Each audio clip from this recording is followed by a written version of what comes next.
Hi, everyone. Welcome back to Salt and Burn This. My name is Sammy. I'm Valerie. And this is a supernatural rewatch podcast where we rewatch every single episode. And welcome back. Thanks for joining us again. You always start that before I've even unclicked this is being recorded, and I have to hit OK. Oh, that's right. There's a thing that pops up. I didn't even know that until today, when I was with somebody else, who was recording on their end. Uh-huh. I didn't even know that there was a thing that popped up on your end. That's why it's every time you do that, I'm always because I'm in the middle of unclicking something. And I'm like, oh, okay, I'm Valerie. I'm here now. So, episode 19. When I wrote that down, I was like, oh my God. I know. Episode 19. What happened to 18, 17? We did them. We did them. We are just somehow through. We did them. I know. We did them, and not only did we do them while we were working. And I say bravo to us. Yay. We did not do several while we were working. Well, we stumbled. I mean, there's technical difficulties, and then there's just, oh God. Yeah, so can't.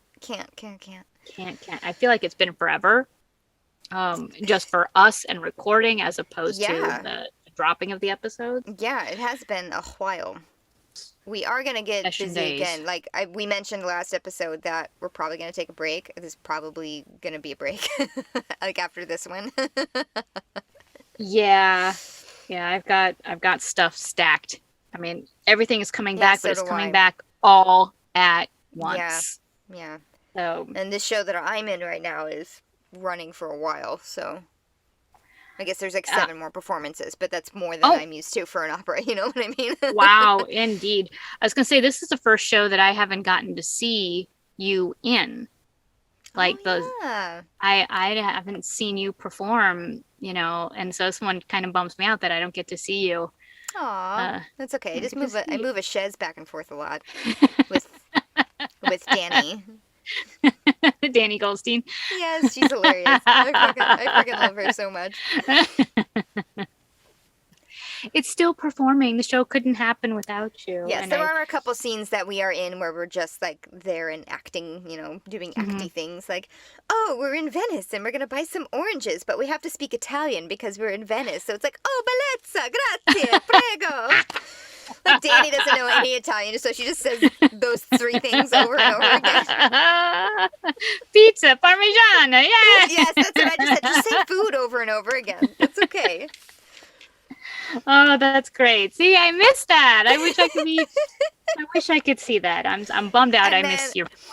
And then last night, it was so funny to me, and I don't really know why. I think it just caught me off guard, but in one of the scenes, it's me and this other guy named Tim. We're supposed to set chairs because it's the synagogue has been desecrated and kind of vandalized, so people have knocked over chairs, so we're setting the knocked over chairs. And it is an acty moment where we set down the chairs, but also we're looking around oh no, the synagogue. And then he I look up at him, he reaches out to me, he's like, come on, we must go. But he still had his mask on. This opening night during the performance, he still had his mask on. One of our singers did that too. Yeah. And he came off stage, and he took it off also. He's like, sorry. He took it off standing next to me. It wasn't a big deal, but I think it's because I was looking down at the chair and stuff, and then I look up and I just see the white mask. His mask. And then when we ran out the door, I was like, Tim, you still have your mask on? And he's like, oh shit. It was just cracked up. I don't know. It wasn't. I guess it's not that funny of a story to tell, but it's hysterical because these are the things that we now have to deal with. Which, normally if somebody went on stage with a watch on that wasn't the right period, you'd get a strong talking to about. If you're not wearing the earrings that you were assigned, it's right. Why weren't you wearing your earrings? Yeah, and now people are like, oops, I forgot I was wearing a mask. But there has to be a level of, that's okay. Don't do it again. There's got to be, the audience has to accept the fact that masking is happening. Even the audience may have not noticed, really, just because it's just become such a part of life. And they're all wearing them inside anyway, so. Right. Exactly. That's just so funny that it's not. I mean, it's happening there. It happened on stage for Porgy and Bess. I mean, you Yeah. know.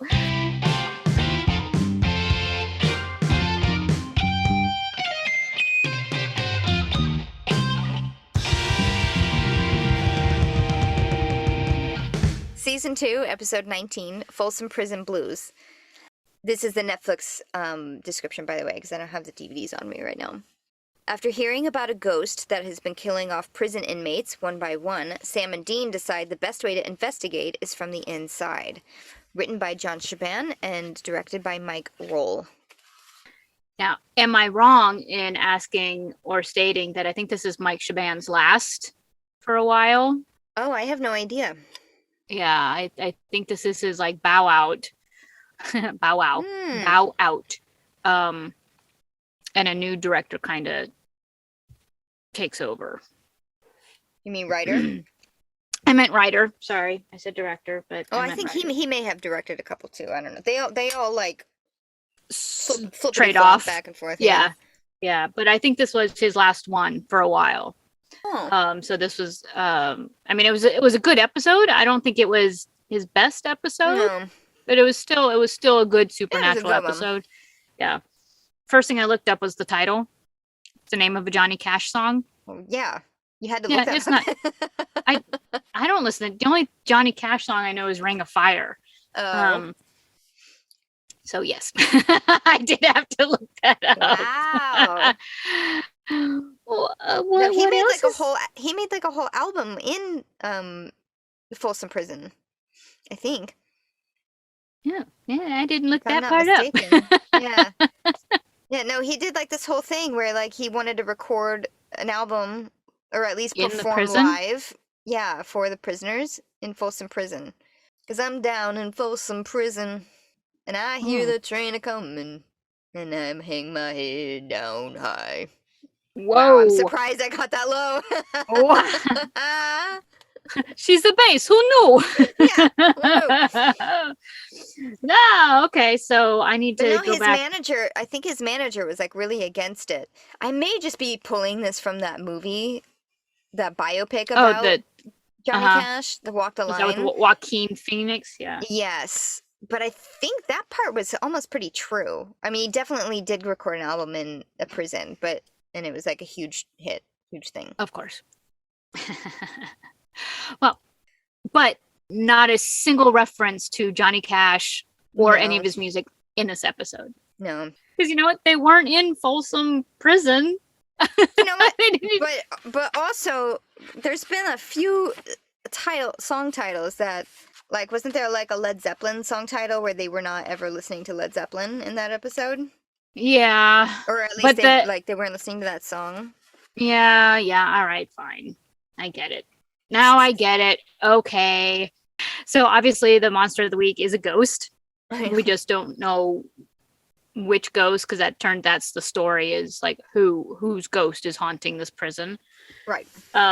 Not a terribly scary episode or creepy episode, or it was just a Scooby-Doo like mystery episode to me. Yeah. But our little doing our Salt and Burn This standard stuff map quest, it takes place in Little Rock, Arkansas. Mm-hmm. And my relationship to Arkansas is, I've already said this before, that I've gotten pulled over almost every single time I've crossed over into that state. Almost every single time, including 2 summers in a row, I got pulled over by the same cop. No way. What? Yes. 1 year apart. And I almost said, the second time he pulled me over, I almost said, "Hey, didn't you pull me over?" And I almost said, last year, but I didn't want to put that out there. Like, you are constantly pulling me over. Yeah.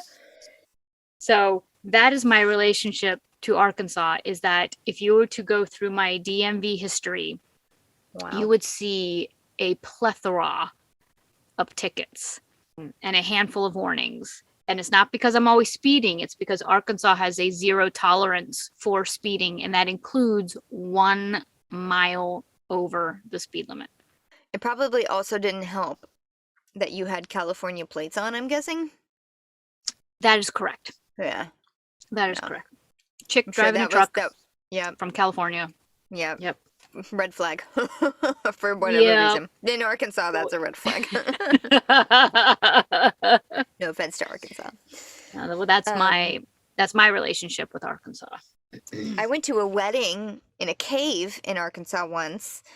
I'm not sure if it was Little Rock or not, but A cave? Was it like one of those that had like, stalactites and stalagmites and stuff, or was it just like a cave? it was a cave that was kind of above. Like I remember climbing up a very tiny baby waterfall type of thing. It was really cool. I mean, they were like a hippie type of couple, and yeah, that was their thing. They wanted to have. Well, I think they A got cave. married at the courthouse, but they wanted their just a Their ceremony in a Oh, that's cave, and cool. they did. It was really cool. That's cool. That's pretty awesome. I'm just trying to picture, like, I'm picturing you in like wedding attire, not bridal attire, but wedding attire. No, No. we didn't. Okay. Nobody wore anything. I think maybe she wore like kind of not a wedding dress, but just like a dress, sundress type of Something that you situation. wouldn't necessarily wear in a cave. Right. And then he wore also something sort of nice, but they were both, I think, barefoot or, had their hiking shoes on, Right. Well, that's fun. It was fun. It was really cute. It was very them at the time. So the recap just real quick opens up with pretty much all the scenes from, what was it, Night Shifter, where they get caught in the bank in Milwaukee and Agent Henriksen shows up. Right. And, they leave saying, oh my God, we're so screwed. We're so screwed. But they also did the whole family business spiel. Yes. Mm-hmm. And referenced dad. So it's going to be a dad episode, or at least a dad themed episode. He'll be mentioned in there somewhere. Yeah. So that's the then, and the opening, the now opens up on a prison yard. Guys in orange jumpsuits, doing prisoner type things. Yeah, they're playing ball and poker and working out, whatever. And but inside the prison, we see these workers, in hard hats, and some of them are like welding open or soldering or unsoldering, whatever you do to open a door that's been welded shut. And they open up, they break the weld, and they open up this iron door into this cell that looks like there's like no windows, no bars. It's just like solitary is what it looks like. Right. And they're even talking about like, this doesn't make any sense, opening up a block that we closed like a long time ago. Okay. Yeah. But while they're standing in this one particular cell, they're like, ooh, this doesn't feel right. This is like, I hate to have been like put in here. And as soon as they say that, like, they can see their breath. It's like suddenly the temperature drops and they can see their breath. And I wonder, is this the first time that this particular effect is used in Supernatural? That suddenly if you can see your breath, that's like the presence of something not natural, or it's a ghost. I want to say no, but I also can't think of a particular instance in which I saw it. It's because it becomes what is it? Not canon, but it becomes a thing. Like, it's just assumed that anytime like you the standard, like, suddenly you see a breath, that means there's a presence. But it kind of struck me. I was like, "Ooh, is this the first time we do this?" Because they take a second to absorb, like the camera like takes a second for us to see the breath, see the actors like not respond to it, but then respond to it. I think it was done in Asylum. I think I'm having that image in my head, but I could be wrong. Okay. I really don't know. I'd have to rewatch everything again, and I'm not going to do that. So, so the workers, suddenly we can see their breath, and it kind of feels like suddenly there was a breath, like the room itself, like expelled this breath, like it had been, like the room had been holding its breath, and just goes, and the room just blew something out of it, basically. Yeah, because there's like a stack of papers somewhere that get like shuffled off the table, and the guys are like, "Oh my God, did you feel that? What was that?" Yeah. So and then you hear whispers, and then it cuts to a prisoner in his Mm-hmm. cell. I'm assuming it's later or at a different time. And there's this prisoner that we come to know as Randall, Mm-hmm. um, is in his cell reading, and his lights flicker, which dun dun dun, lights flickering, and it gives you that buzz buzz sound. Mm-hmm. And he kind of looks up from his book, and he looks up at the clock that he can see across from his cell. The clock goes like tick, tick, stop. And the clock has stopped turning, or ticking. And so he calls for the guard because something weird is going on. Yeah, well, he And also sees a shape like pass by his cell, and that's when he's like, "Oh my gosh, shit!" oh my God, what's guard, going on? guard. Guard.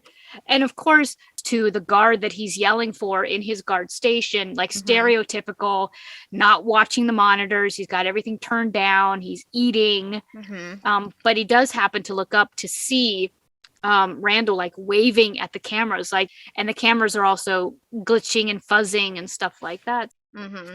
And so the guard is like, ugh, does like literally eye roll, reluctantly goes and checks on Randall. He like calls over the walkie, hey, it's Randall again. I'll go and check to see what he wants. So this guard then goes down to the cell block where Randall is, and is basically like, can you what? Just turn your light. I mean, just go back to bed. Go to sleep. Go to sleep. Go to sleep. I'm done. You're always, yeah. So clearly Randall has been a problem in the past, and they don't want to have to deal with it. Randall says there was somebody here, and the guard isn't having anything of it. Randall, go to sleep. So Randall goes and gets back on his cot. The guard, as he's walking down the hall going back to his station, I'm assuming, we see behind him somebody is now following him. Yeah. The guard doesn't see this, but he senses it because he turns and he looks, and there's nobody there. Nothing there. I don't know what that feels like at all. Right. And then he just keeps walking. And in the meantime, he starts to kind of see his breath. The lights are flickering. It's like slowly starts to like shut off like behind him. And then he stops. And then as he's standing there too long, then the cell door shuts and traps his arm into it. I'm so glad that they didn't chop his arm off that way. Like, right. That would have been I kind of thought, much. Yeah. That it just got caught and wasn't like one of those cheesy, like, oh, it was like so much force that it chopped his arm. Just chopped his arm right off. Yeah, no, it trapped him is what it did. It held him in place. Yes. And now he sees it. Now he sees something coming for him. Yeah, and we still don't see it, but he just starts screaming and screaming and screaming. Yes. And then the camera pulls away from him and to Randall, who also can just hear it but not see it just because of the way his cell is yeah, because these are doors and not like barred entrances. So interesting prison. Title splash. Yes. Supernatural. I just want to take a second to talk about Randall because I freaking love this guy. I see him in everything. I think everything. Jeff Kober, I think, is what his name is. Yep. I pulled it up like right before, but this is gonna sound so weird, but I love his face. He's got such angles. He has such cheekbones, such angles on his face. Mm-hmm. It's just such an interesting and like his facial features are. I love them. Like it's like I want to draw him, Right. But doesn't he always play like a prisoner or a criminal? He does. He kind of plays like just creepy things. He just does. Yeah. He kind of does whatever he wants. And like I was reading up on him a little bit, just because I never have before. And he was like a rancher who just decided to become an actor, like move to LA and become an actor because he was like tired of ranch life. And he just kind of. He has a look. He has a look and he does whatever. And good for him because he was great. Fine. He was great in this episode. He's in Buffy a couple times as a big vampire. And you can even tell under all the vampire like face mask makeup that it's still him. Still him. Yeah. It's kind of hard to hide that. Same with like, David Barina's, you can tell. Yeah. He was great. He wasn't over the top and I liked that. Considering that they were in a prison, you can always overplay, prisoners, and he didn't. We don't know his full backstory. I don't think we ever learned his full back. Like kept coming back to prison, and like he's a full-timer, I guess I think they call him. So anyway, title after splash. after the title splash, the boys are in a museum 3 months later. Which I totally thought was a hospital, like first glance. It probably was the building that they use as a hospital over and over again. Because it wasn't until I saw like artifacts that I was like, oh, okay, not a hospital. But it was just a weird layout. There was a big sign right in the first shot front that it said Arkansas Anthropology Museum or something like that. Oh, okay. I guess I didn't take that in. They're walking through, and Sam just keeps saying, like, I hate this, I hate this, I hate this, this is stupid. And Dean's like, I get it, you've said this many times before. 1,000 times before. So they're like creeping through this museum with like flashlights. So it's after hours, and they're obviously not supposed to be in there. Yeah, they're like looking at a map, like, okay, of the museum. And you can see that like the camera goes down to their feet level, that they've like passed through a motion sensor. I totally thought it was an air freshener. So they're rummaging through like weapons, like they're picking up axes and knives. Yeah, I was like, are these like haunted weapons? That's what I was thinking. I was like, why are they looking at this stuff? Because they're literally picking like one item. They like opened up a display case and they're looking at these items like, what could this be? It's like a little tomahawk. Right. And they never say what their plan is, and what they're doing there in the museum. That never comes to fruition here in this moment. But yeah, my thought was, it literally was like, are they haunted? Is there something about these weapons that they're investigating? Yeah. No. They hear noises, so they go and check out the noises. But they're really not trying all that hard to find whatever this noise is or escape from whatever this noise is. Yeah, they're just kind of walking straight into a huge squad of cops. There's like 6 or 7 of them. Right. Down on your knees, into handcuffs, and the boys like look at each other like, oh, great. Okay. Sam is pissed. Dean, not so much. Can't tell if he's pissed about getting caught or pissed that this is the plan that he's been belly aching about. Right. So down at the police station, the boys are getting their mug shots. And I love that they're staying in front of the height signs, that tells you how tall they are. And like Sam is at 6'4", but Dean is at, was it 6'5"? I think it was 6'5". But Dean, when I looked at his, he was like at 6'3", but that's where his hair was. His hair was like at 6'3". Yeah, I noticed that. I wrote down their heights too. I was like, you know what? Dean isn't that much shorter than Sam. I just thought it was funny that his hair was like that much taller. So Dean is being cheeky throughout this whole thing, like starting from the mugshot. He gives a little Zoolander, like blue steel. Blue steel. And he's like, it's like constant smart ass comments to even when the guy taking the picture is just like, shut up. That was, I wrote down the best delivery ever of somebody like not on camera, not pictured, perfect delivery. Because Dean's like, who would look better, me or Nick Nolte? And the guy's like, shut up. I mean, and I was like, brilliant. Whoever delivered that line should have gotten like all the cookies on that episode. Because even topped Dean's, smart assery. Shut up. Like, move along, And but Sam is like pissed. Sam is still pissed through this. Dean is just like, totally, completely flippant. All through the mugshot, and then even in the interrogation room when someone walks in. Yes. We know him as Special Agent Henriksen. Dean has zero idea who this is. Doesn't know. Right. And is like continues his smart assery of, hey, give me a cheeseburger with like extra onions. And he's like, and Henriksen is like, oh, funny guy. Okay. Well, I'm glad to put a face to the name, Dean. And you can kind of see Dean while he still has his smirk on. He's listening now. Maybe he's recognizing the voice a little bit, or maybe he's like, okay, something's up. I mean, he's still acting unfazed, but you could kind of see there's like a glimmer of recognition of this could be something. Yeah. And Henriksen turns it over to his doofus partner, was like, all right, list off all the things that you're in trouble for, basically.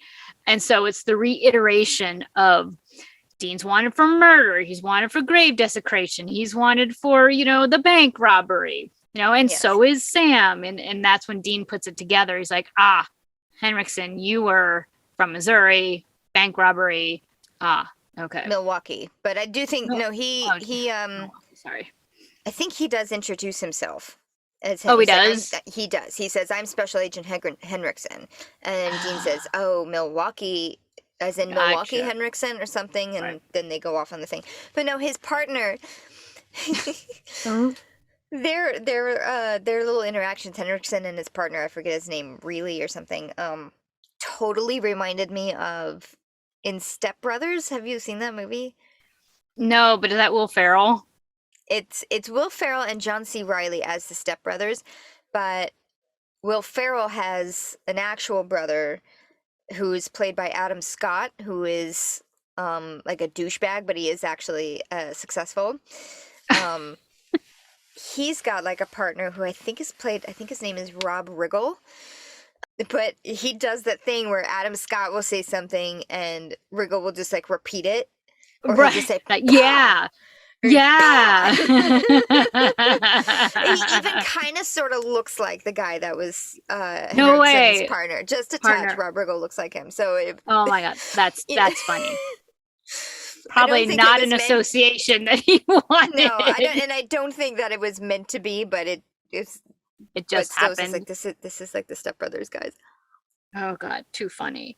While they're still like trying to interrogate or intimidate Dean, in walks the public defender. Mm-hmm. And I was so glad she's like, and get out. Yeah. We're not done. Yes, you are.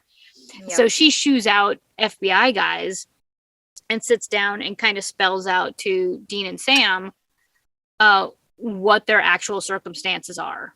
Which are pretty serious. And that they are pretty much going to have to be sent to Green River Prison.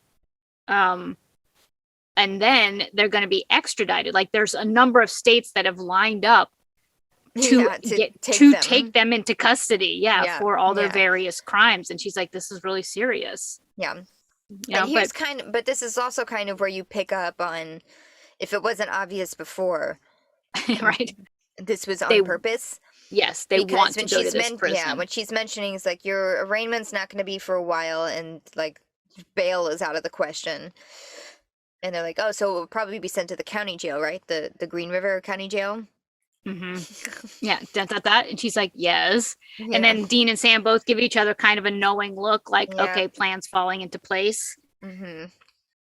So the next thing we see is outside the prison bus.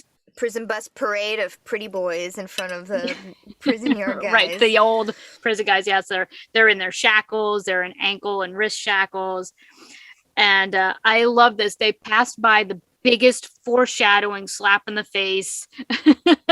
Like, so they passed by the yard where all the prisoners are. And there's a sign that says, inmate fighting will not be tolerated. Yeah.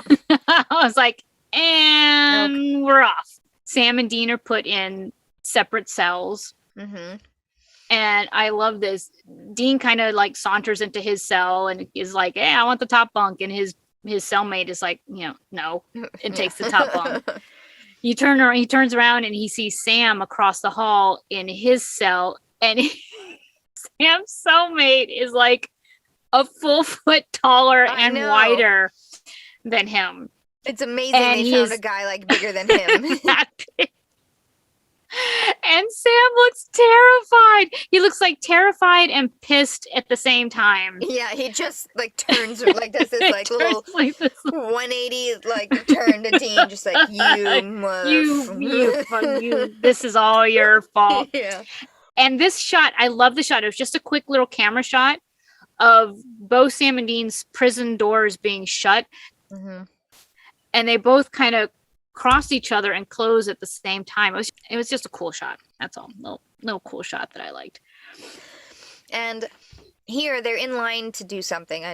Dinner maybe, but it's a huge chunk of exposition / explainers, which happens a few times in this episode. In in a very obvious way, I thought. Yeah. It's fine. It didn't really bother me, but it was also kind of noticeable. But Right. anyway, turns out that yes, they are there on purpose. It was a stupid plan, but they wouldn't have gone through with it if they weren't 100% sure that their escape plan would go through, and they're doing it Right. for, an old pal in the army, Deacon. so to speak. Yeah. Yeah. Dad's old pal. So Dad's old this is pal where in the army who saved yeah. his life, and Dean is like, nope, we pay our debts, and Sam is just like, Yep. why? We're We know loyal. the guy, and Yep. And that's where like we have his back. Dad had his back. He had Deacon's back. We're gonna do this thing. So the loyalty thing comes up again.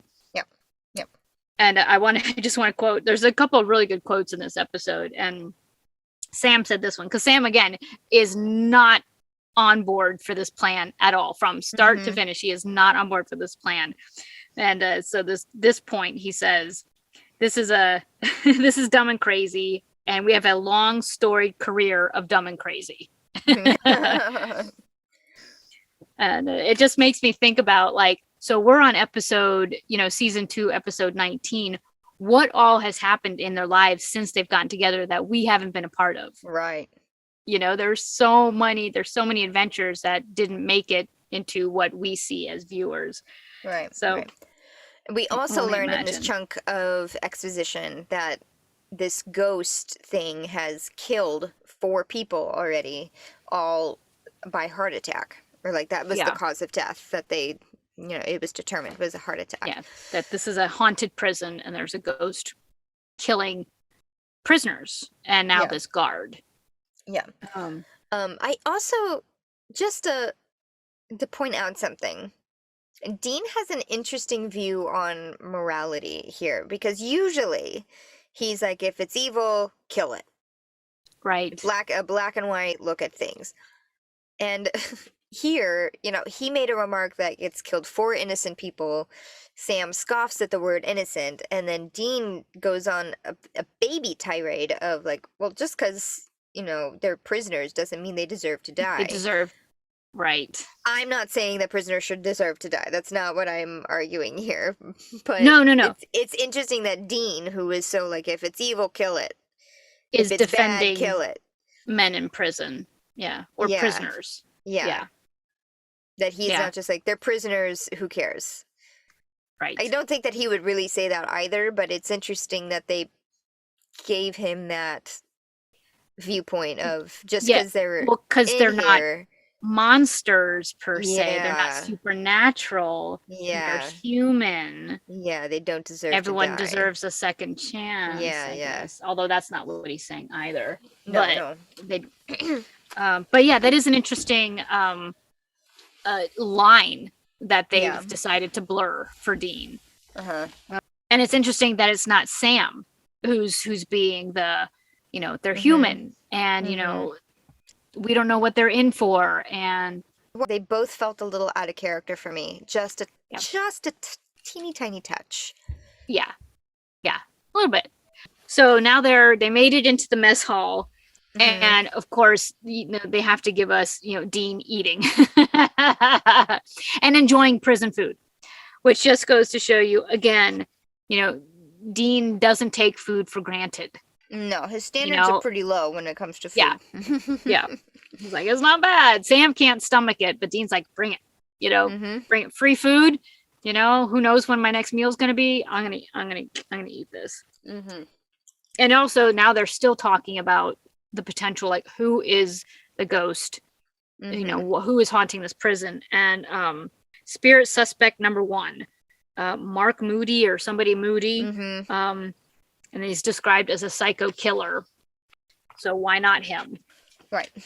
Yes, because he died of a heart attack, which are the same things that these victims are dying of in that old cell block that they just opened up. So if he was possibly cremated, then there may be something of his left behind there. Right. So Dean is pretty sure that it's that guy. And we're just going to go with that. Sam really pretty sure. Yeah. Sam isn't really satisfied with that answer, but Dean's just like, oh, whatever, let's just go. We just got to do it. I interpreted this as Sam was so stunned that Dean left a plate of food like not finished. The- Because he kept looking he's back at the table. He's just like, like, what? Now we're moving What? forward with this next play. Yeah, and that was funny because Dean didn't finish his food. He's like, okay, I'm No. good. He He just was ready to start the plan. Just gets up and goes. Dean's walking away, and Sam's like not watching where he's going because he's still looking back at this plate of uneaten food, and he bumps into another prisoner, which of course is not going to go well, and it turns into, watch where you're going. Oh, I'm sorry, and then Dean jumps in to protect his little rescue bro. Sam. Yeah, and it turns into taxi driver. I'm walking here. There is no way, because the guy that Sam bumped into, not a huge man, but definitely bigger and more solid than scarier. Dean. Like he had scary eyes. I would not mess with that guy. But Dean completely unfazed and cocky, and I was like, oh, he's gonna get his ass kicked. And he kind of did for a second, but then he turned the tables on this guy until, it was a really good fight scene. So Dean fights this prisoner, and I thought it was really great. I don't think that Dean got hit at all. I think he totally whipped this guy's ass completely. I don't think that guy landed a punch at all. Oh, I thought he. Not that no, guy. Not that guy. Tiny. Okay. But he also Dean hauls off and kicks this guy full on in the balls. I was like, and that's going to end the fight right there. The guy got a good foot stomp in. He did get that. And the guards then rush in after the balls. Nutcracker. After that, yes. The guards rush in and they pull Dean off the guy, and both Dean and this guy that he was fighting get thrown into solitary. And Dean still seems to be enjoying the plan. Yeah, in solitary, he's still making jokes, saying he wish he had a baseball. They could have a great escape moment. The number of times they quoted or referenced the Great Escape, I was like, Jesus, this movie. And then Lucas just makes threats. He's like, no, I'm not playing this game. I just want a bat so I can bash your head in. All right. And then you see the signs. You see the cold breath. You see the flickering lights. You even see the clock stop again. Yep. Dean says, oh, crap. Yeah. And he tries to warn Lucas to stay still, but... Question. Why? Why hold still? But does holding still make the ghost not see you? But that was just my question, because that's not something that they've done before when it comes to ghosts on Supernatural. Yeah, I don't know. Like hold still. So, but I was like, why? Why? But despite that, Lucas doesn't hold still. No. While Dean not that he has really anywhere to go. All right, but he's moving. He's looking, because he notices the flickering lights. So Lucas is moving around his cell, looking around like, what's going on? Suddenly, this face pops up in front of Lucas's face. In his, in the window, his little viewfinder window thing. Yeah, his cell slot thing. And and it's ugly eyeballs pop up. It's really scary, whatever this was, because it was the special effects. It was obviously a CGI something or other. It wasn't a person, or if it was a person, really, I thought it was okay. I thought it looked like it was definitely enhanced with a CGI something or other, or special effects. But it does disappear right away, and Lucas is freaked out. Yeah, because he stumbles up. Yeah. Yeah.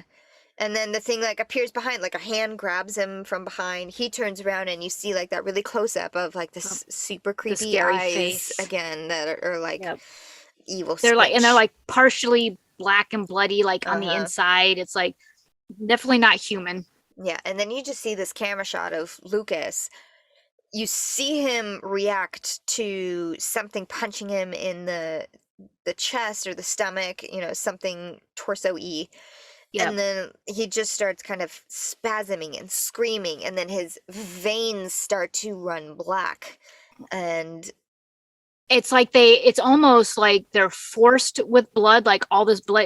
It's as if all the blood in his body is forced up towards his head. So his veins are popping and black at the same time. Yeah. So, and you just see him terrified eyes, and just going, no!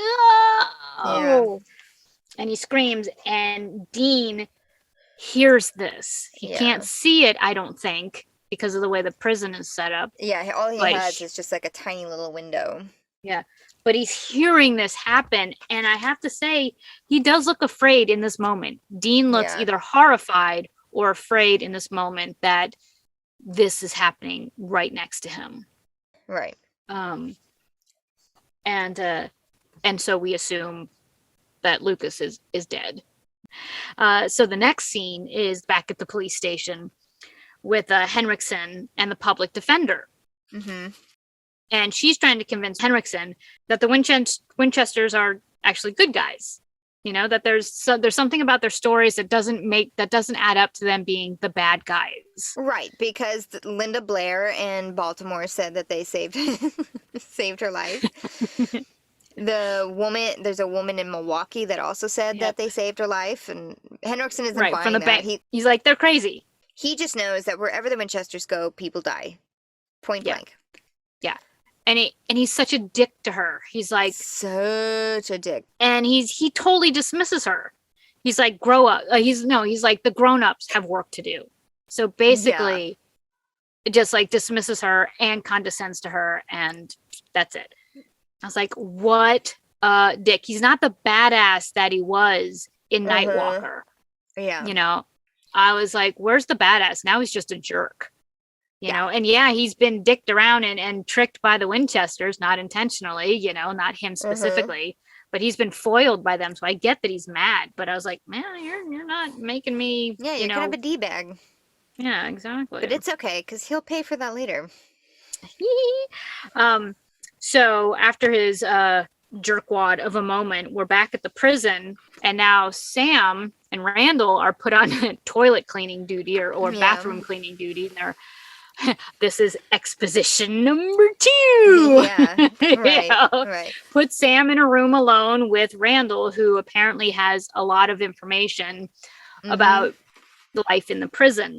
Yeah, because he's been there a long time. But Sam recognizes, like, when he's trying to make small talk, he recognizes Randall's name as the guy who like, not found the guard, but, like, was there, sort of witnessed. That guard who got his arm slammed. Yeah. Watch. But Sam did, like, his face is, like, looked genuinely, like, interested in what Randall had to say. Yeah. It was like every time there was another new nugget, he's like, well, that. What do you think really happened? Yeah. You know, trying to, like, get chummy with him. But he was learning as he went, which was kind of cool. Yeah. Yes. So Randall revealed that Moody did not die of a heart attack, but of getting his head bashed in by a guard. By the guards. Yep. And Sam, in his little naive way, is like, no one reported this? And, like, Randall, the prisoner, is like, no. No. And not only was he beaten by a guard, he was beaten bloody. You know, that there was apparently so much blood that they couldn't clean up all the blood. Yeah. So now Sam is like, aha. Mm-hmm. So Dean has finished his solitary sentence and is in the prison yard playing poker against all the inmates. Texas Hold'em. Yeah. He's playing Texas Hold'em. He's got a pile of cigarettes next to him that he has won off of these poor guys. Defenseless prisoners, unsuspecting right? prisoners, yeah. Oh, man. I thought that was big. Even Sam was like, dude. Yeah. But you know what? Dean's got a point where that is the currency of the realm. Yep. Even if he doesn't smoke, he's now, like, king of the hill, so to speak. Yeah, exactly. Not only did he get thrown into solitary for fighting, now he's like winning, and he's got a cache of cigarettes. But so Sam's able to explain the Moody being beaten, bloody, and that they have to salt and burn the remnants of his cell. But how do you do that? How do you salt and burn something when you don't have salt or an accelerant? An accelerant, thank you. I was like, an explosive. No, that's not the word, Valerie. And of course, Dean has an idea. Yeah. And apparently it involves him getting into another fight. Sam had that idea. Oh, it was Sam who said that was Sam's idea, because Dean was so proud of him for having an idea, and he made, like, back-to-back prison movie references. Oh, he made The Great Escape. A Great Escape and Escape from Alcatraz. One. Right. And Dean, I assume, made a trade for some sort of like maybe like a lighter or something, because he like holds up all the cigarettes and he's like, He's like, gentlemen. who wants Yeah. a trade? Yeah. Fistfuls of Yes. cigarettes. Next, we see them back at the commissary. No, it's not a commissary, it's the mess hall. Commissary. They're back at the mess hall, and Dean sits down at this guy Tiny's table, and Tiny is a giant of a man who, at the end of the first fight that Dean got into, he was like Lucas's second. Like, yeah, Lucas went to him and be like, hey, come back me up while I kick this little guy's ass. Right. And so then, when Dean and Lucas were getting hauled off, Tiny like makes the, I'm going to kill you gesture to Sam, and Sam's like, gulp. Yep. I want to point out that the guy who plays Tiny, wait, I have his name. No. X-Files? No, no, wait for it. His name's Cliff Kosterman. He went on to be Jared and Jensen's bodyguard. Oh my God. And to this day still goes with them to the cons. Wow. Yep. In fact, I think they recently gave him a happy birthday on Instagram. Oh, there's a picture of them like buying him like a cupcake or a coffee or something for his birthday. So this guy went on to be Jensen and Jared's bodyguard. That's awesome. Isn't that great? That is awesome. So Dean is sitting at Tiny's table and is essentially trying to pick a fight. Oh, and he's like laying it on real thick. He's just like, about his weight. Yeah. His weight, his size, and it's like, you don't have to eat all of the cupcakes. I don't know exactly what he said. He's like, they're just donuts. It's not love. Right. He's like, it was like, Dean, man.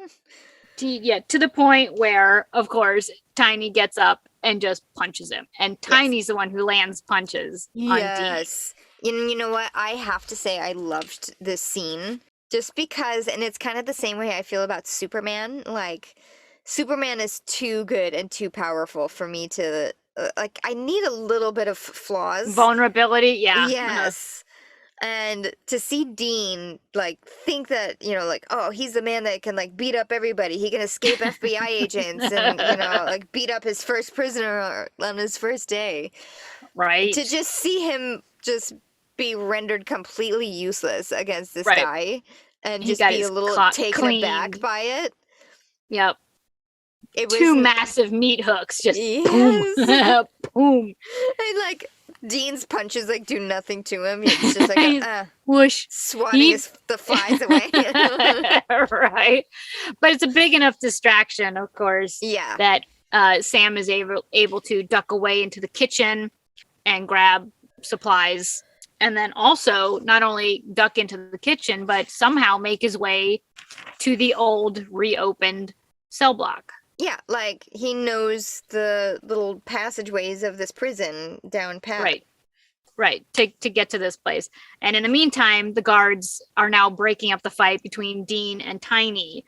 And they both get Dean, the guard who shows up to break him up, this time whacks him with a night. It's not his nightstick, but whatever their guard stick is. Yeah. It gives him a good solar plexus, jab. Ugh.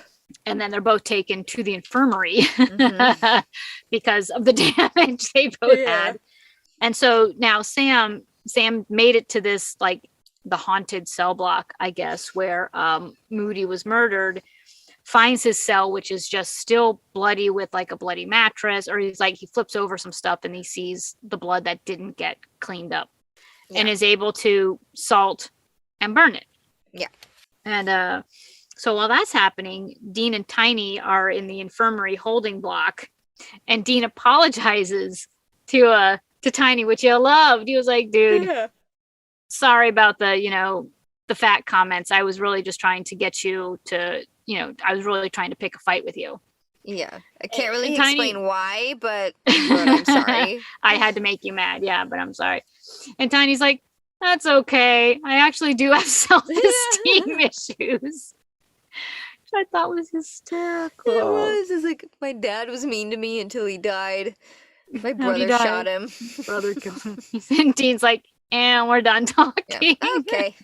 But they're also And done talking because, again, the signs Dean show up. flicker. Dean sees his breath and he looks up. And because they're in the infirmary, they're not in solitary. He can see more than just These are more like slot. cage-ish walls than like solid walls. And so Dean sees directly in front of him a ghost. There's clearly a figure standing in the same room as them. Yeah, and it's a woman. Yeah, not man. And it's a dirty, gray, scraggly-haired woman who walks through tables and is walking towards Dean. Mm-hmm. You know how we always do like a little story of if it's a Wendigo, you researched where Wendigo came from and stuff like that. This particular, like, I looked up why this story about a ghost in a prison. That's what I'm trying to get at. And the only thing I could find was there's a Mansfield prison in London that has the story is the library at the Mansfield prison is haunted by a female ghost of a nurse who was murdered in an uprising in that prison. Yeah. Very cool. So I was like, aha. I didn't even think about that. I thought this was just like, okay, now they're just taking like with their knowledge of ghosts. And made up a story. Yeah. Well, I mean, they could have, and this may just be a reach, but that's, I mean, nothing pointed to Supernatural saying this was their story, but I looked up ghosts, prisons, women, nurses. Interesting. So this ghost starts walking towards Dean. Not scary. And I was a little like, oh, because she didn't glitch. The CGI thing before, like the close-up of the eyes, was way scarier. Yeah, this was just like, she wasn't threatening. I mean, it just wasn't scary. I wasn't like leaning forward like I normally do for these episodes. I was like, she's a ghost and she's walking towards Dean. Yeah. He sees his salt on his little dinner tray because he doesn't. He's in a cage, so there's not much he can do. But thank God that there's salt there. I was like, condiments in prison, but okay. Yeah, but he grabs it, but not before, or right as she kind of like blasts him against the wall, and then he's like down on the ground, and she appears above him and grabs his heart with her hand, like she's trying to like kind of do that Indiana Jones thing, where like she's trying to like take his heart out. And he's stunned a little bit by this, whatever the hell that she's trying to do, but he does end up being able to take the salt and throw it at her and disperse her. Yes. Thankfully for Dean, but not so thankfully for Tiny, who. Then we just see like the silhouette of it, like we don't see it close up, like shadow play. Yeah. Oh, I felt so bad for him, and Dean does too. I know. So did Dean, because he was like screaming for the guard, to like come help, and he was trying to like get out of the door, and he couldn't. He couldn't. Yep.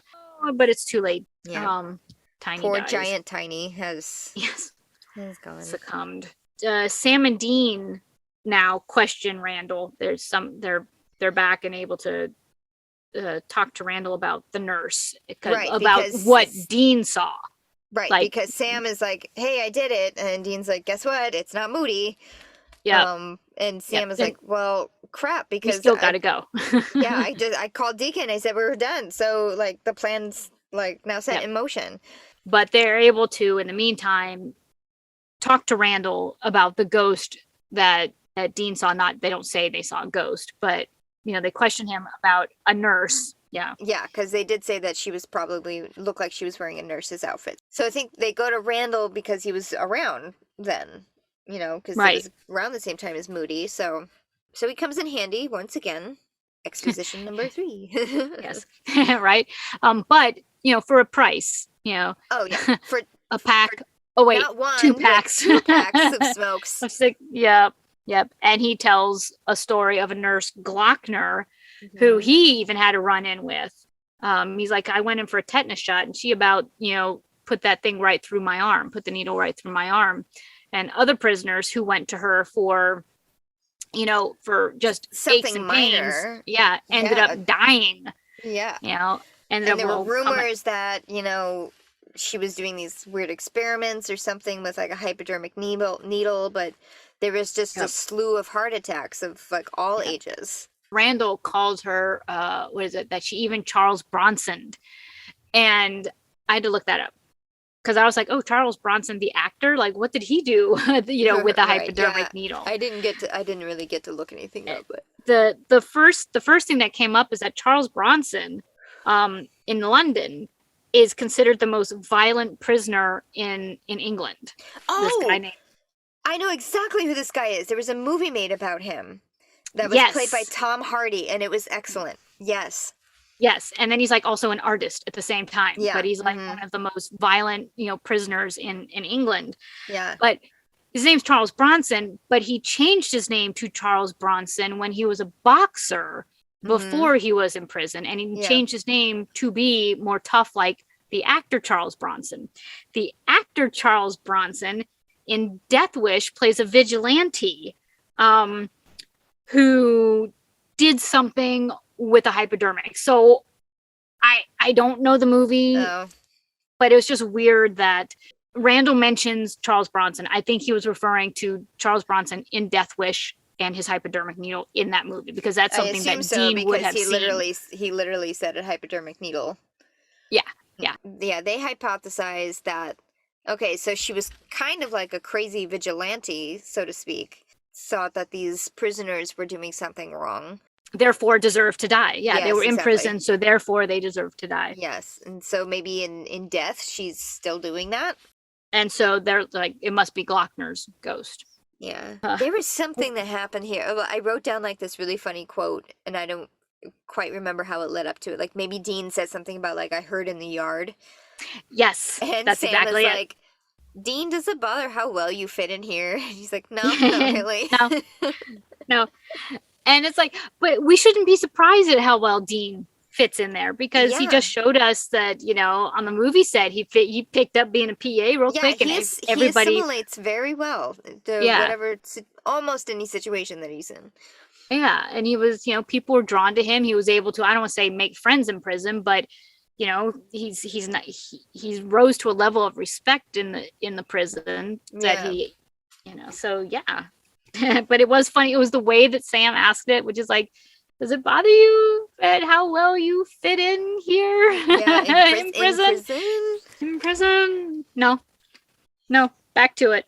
Sam presents us though with a ticking clock. Yeah.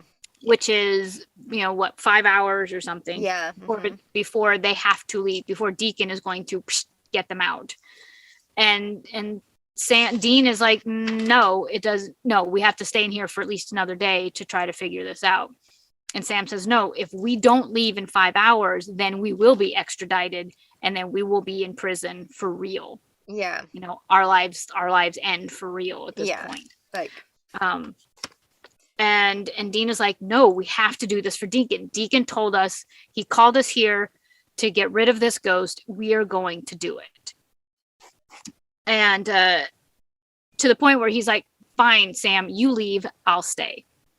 Well, that doesn't happen yet. That does happen, but before that happens, Dean calls the lawyer, because they only have 5 hours to find out like where the nurse is buried, or like if she was buried, anything about her, and they don't have any way to research. So they call the lawyer and ask her to do it for them.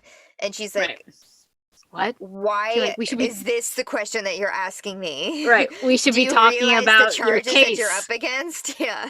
Right. Some very cheesy writing here of like, look into my eyes and see that I'm not guilty, basically. And I was like, oh, really? That was what you came up with? Of course the girl is going to be like, of course you're the good guys, know.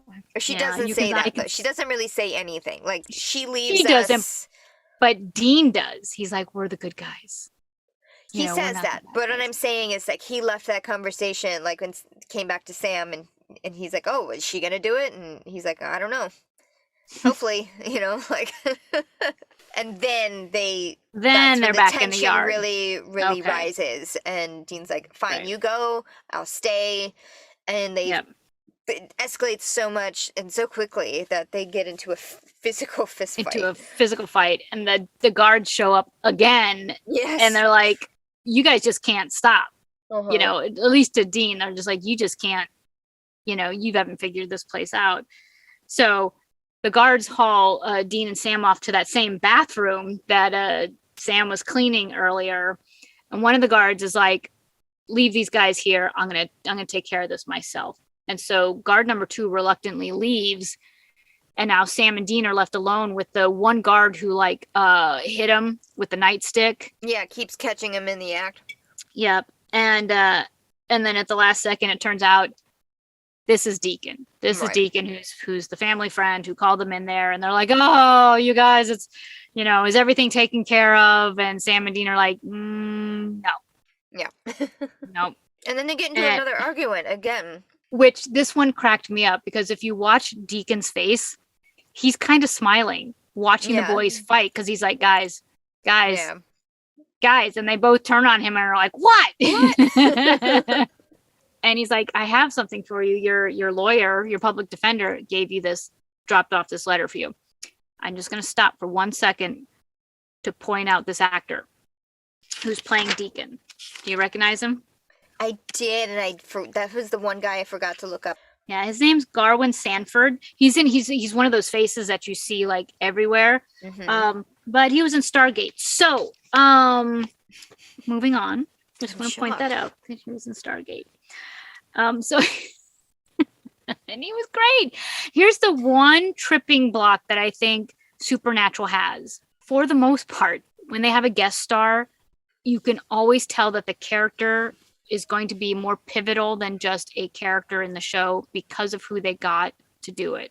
And so with the second I saw this guy as the guard, I was like, he's going to be a more pivotal character than what they're showing us he is. I didn't right away say, this guy's Deacon. Yeah. But I knew that because of his stature as an actor, that he was going to play a more pivotal role than just a guard in this episode. Right. I thought for a second, like when I first watched it, I was watching it at work on my cell phone. So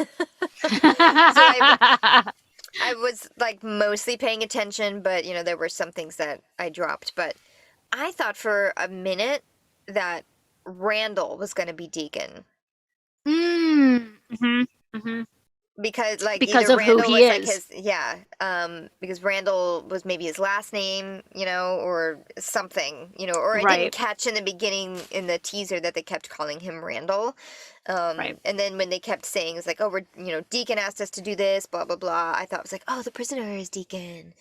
But then like when Sam and Randall were talking, it's like, oh, you're like, they don't know each other. No. That's not him. But yeah, I mean, so well done. I mean, the twist was good. It was a good twist. Yeah. But it wasn't a complete surprise because I was like, of course, this guy is more pivotal than they're letting on. But so the letter that he has from the public defender is all the information that Dean had actually asked for. So she actually came through for them to their surprise. He is velvety smooth, as he proclaims himself. Yes, Dean. He had all sorts of Dean-loving moments in this show. Okay. I'm adorable. I'm smooth. Yeah. What Mara found, the public defender, what she found is that a nurse died in the old cell block during an inmate uprising. She was dragged into a cell and beaten to death. And she gives the address of where she's buried, where her remains are, so they can go and salt and burn. But so Deacon now helps Dean and Sam escape. And of course, before they actually leave, in order to make the escape look real, Dean has to like knock out Deacon, and so gets to get him back for the gut punch. Yeah, across knocks the face. him out. And so outside we see Dean and Sam, like the Impala's waiting for them. I'm assuming either Deacon or Mara arranged for the car to be there with the keys in it and waiting for them, because why else would the Impala be there? I would because they assume rode a Deacon. prison bus I in. don't think that they would have looped in Mara Mara for the so escape okay. plan. So I Yeah, think I it was just Deacon and maybe an outside helper of his, probably. yeah. So they go speeding off in the Impala.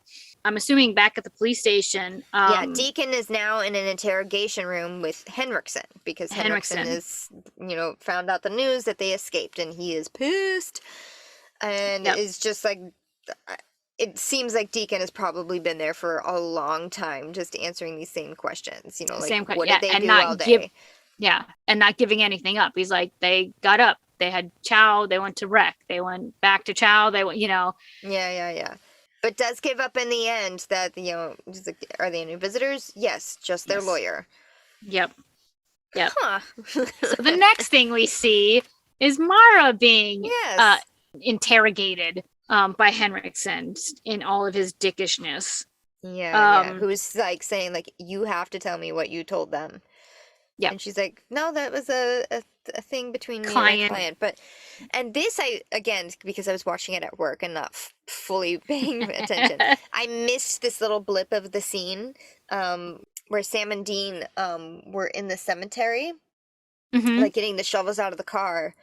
Yeah. And Sam specifically saying, like, we gotta hurry because if Henriksen gets to the lawyer, then we're screwed. And Dean being like, wait a minute, what about oh shit, the client attorney privileges. And lawyer Sam, because he went to law school, is just like, no, privilege does not apply in this situation.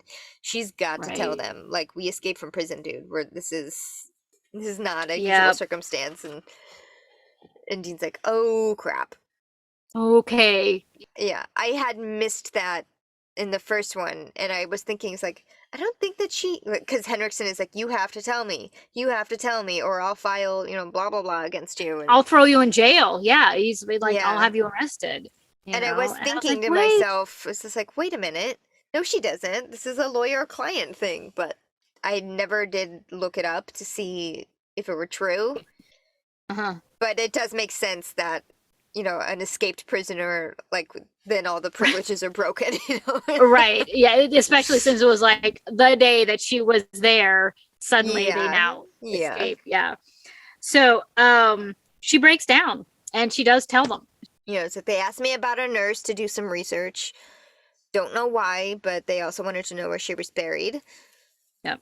And did you tell them? Yep. Yes. Tell me. Okay. And she tells them. And so the next thing we see is like the FBI in their SWAT vans, their cars and everything are like driving up to this cemetery. They jump out of their mountainside cemeteries. And in the meantime, Dean and Sam are digging up a grave. Yeah, this next sequence has like a ton going on at once. Yeah, it's like cut back and forth. The FBI, the FBI is arriving to a cemetery like in like 7 different squad cars. Sam and Dean are at the gravesite digging up the body. Digging, yep. Deacon is back at the prison, in like little bathroom area. Right. Washing up. And the ghost stops. Yeah, the clock stops, the cold, all the things. Yep. And lights. The ghost appears and attacks him. And grabs his heart. And I wrote down, are you ready for this? I wrote down, so bad, why supernatural, why? Oh. Because the ghost speaks. When she grabs Deacon's heart, he speaks. And she says, you let those two go? Why? And it was such crap. It was a craggy, stupid, fake, you let those two go? Why? And I was like, oh my God. Why supernatural? Why? She didn't have to say a freaking thing. They could have just kept her being the ghost who kills people in the prison she thinks are bad guys.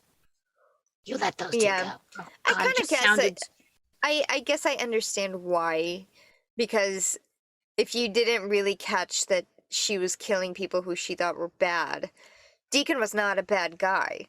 Because they do talk about the guard that died and how he was really kind of a jerk, shady and on the side, deserve it. Yeah. but Deacon was not. And I think maybe, I don't remember. Did you ever see her lips move? Yeah, it looks stupid. Oh, okay. Because I was thinking maybe it was like in post, like they Like a recorded it kind of thing. voiceover. Yeah. It Ugh. was the voice that bothered me. It was just like, Yeah, I that's don't what understand why it was like this weird, trying to be a creep, like a Right. That's what I mean by like they didn't have to ghosty have her voice. speak. That's why I mean, yes, I understand the motivation, to say for her to say she's attacking him because he let those two, bad guys go. Yeah. But the way they did it with that stupid voice, that's what killed me. Yeah. That's what I was like, you've got to be kidding me. Yeah. Because none of the ghosts before have had like a stupid voice like that. They just had like their regular voice. Maybe she had like a cute squeaky voice, but when they hired her. Yeah. Oh God. And she's great for the part, but can you do something with her really cute voice? Yeah. But anyway, she's got her hand on Deacon's heart and he's yelling now in pain. He's yelling it now, and the veins are like turning black again, which by the way, I absolutely love that effect. Yeah, it was pretty like cool. the veins like going dark. They do that a few times with a few different kinds of monsters, for different reasons, and I always love it. It just is like a small but very effective thing to do. Yeah, because it's like you have veins in your bodies, right? So it's and playing it's like you can almost kind own... of feel them in your own body, like getting cold or dark, whatever. Yeah. But it's like when you see somebody who's trapped underwater, you hold your breath at the same time. It's the same thing. You start seeing those veins, you're like, oh God, you can feel it. But thankfully, the boys finish just in time. They hit the coffin just in time. They are just kind of taking their sweet ass time, like pouring on the gas. Okay, pour here's the salt. But meanwhile, poor Deacon is just like, it's like, ah! Yep.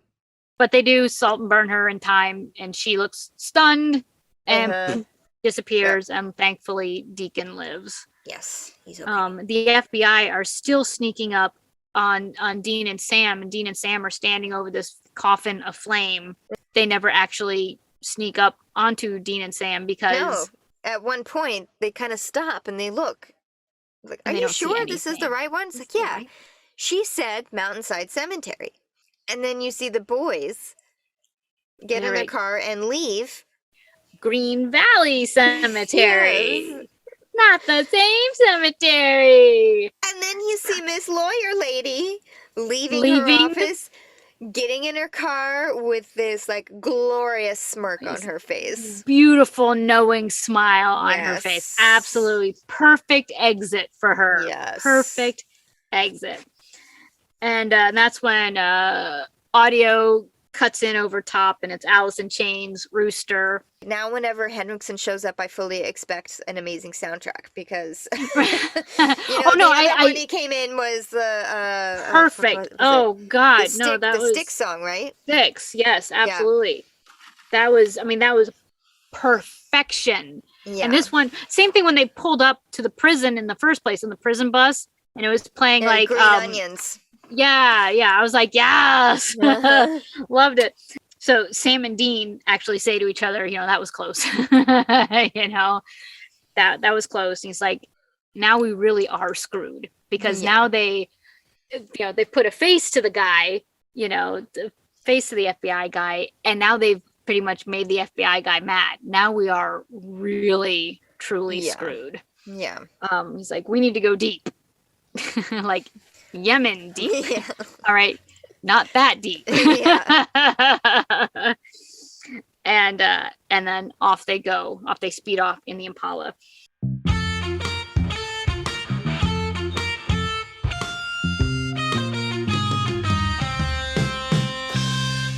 I think it's hysterical that they used Yemen as like the going deep. Because as soon as they said that, I was like, oh, like Chandler and Friends. That's exactly it. I was like, but that's what I thought. So I was kind of smiling at the end of that episode as they drove off, even knowing that they're actually like, now they're in, again, deep trouble. I mean, as much as like Henriksen was more of a dick in this episode and less of a threat, he is still a threat.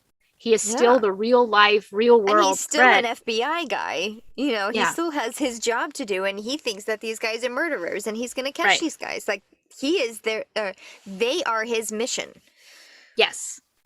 I enjoyed this episode. It wasn't, the ghosts were not scary. No.